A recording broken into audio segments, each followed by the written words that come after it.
Okay, the elephant story, one of my favorite ones.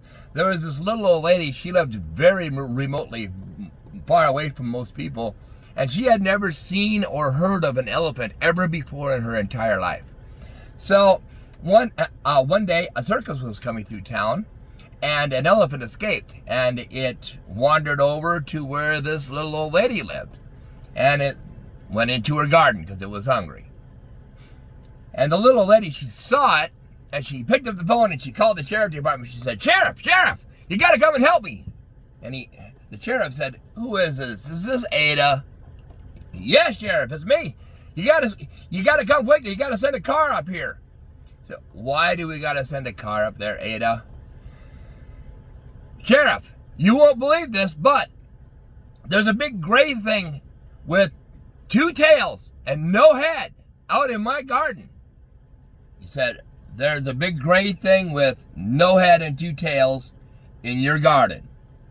That's right, Sheriff. You got to come up here right away.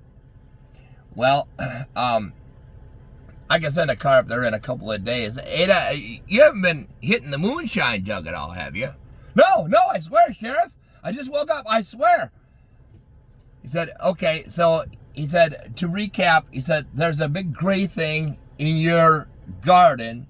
It has no head and two tails. She said, that's right. He said, what's it doing? She said, amazingly enough, she said, it's using one of the tails to pull up my flowers. The sheriff said, I see.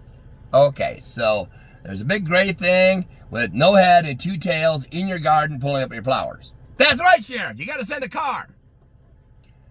Well, Ada, let me ask you, what is it doing with the flowers that it's pulling up with its tail?